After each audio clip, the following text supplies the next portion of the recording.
This example puts together the two ideas of the unit, which are the work energy theorem and power is work over time in one problem. So here's what we got.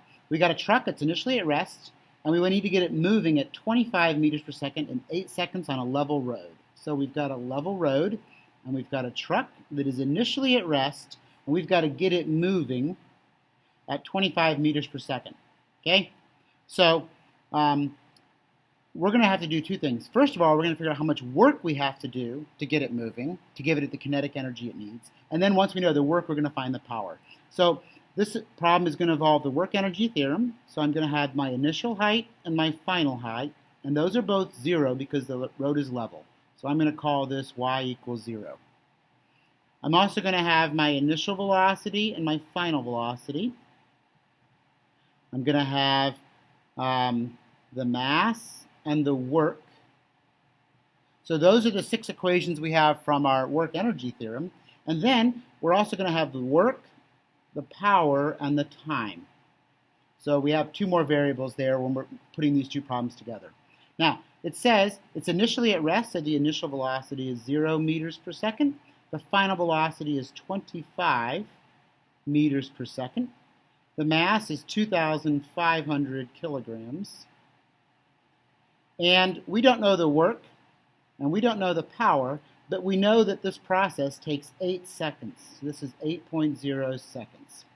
So our plan is going to be a couple of steps. The first thing we're going to do is we are going to apply the work energy theorem, which says that the energy of the fire truck at the end is equal to the energy at the beginning plus the work.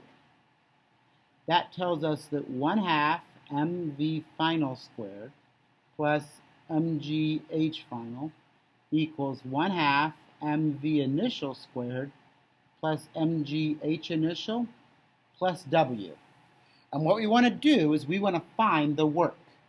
So our goal here is to find the work. Now, a couple things are 0, which is going to make our life easier. The final height is 0 and the initial height is 0, so the potential energy doesn't come into play.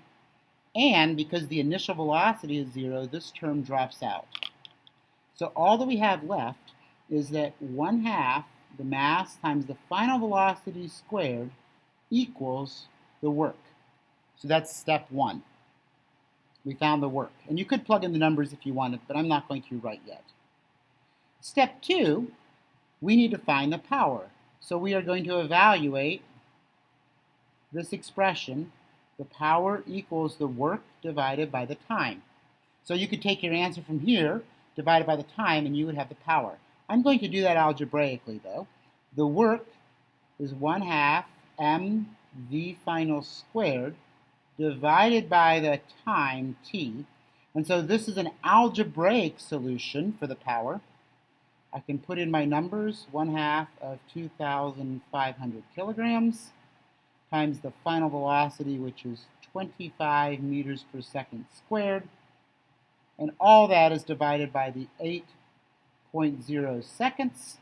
And when I run that through my calculator, I get a power of about, let's see, take a second here. It looks like it's about 98,000 watts. So the power is about 98,000 watts.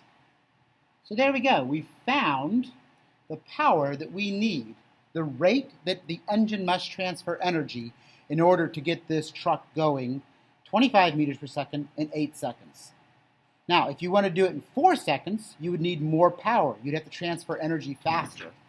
But for 8 seconds, there's the answer.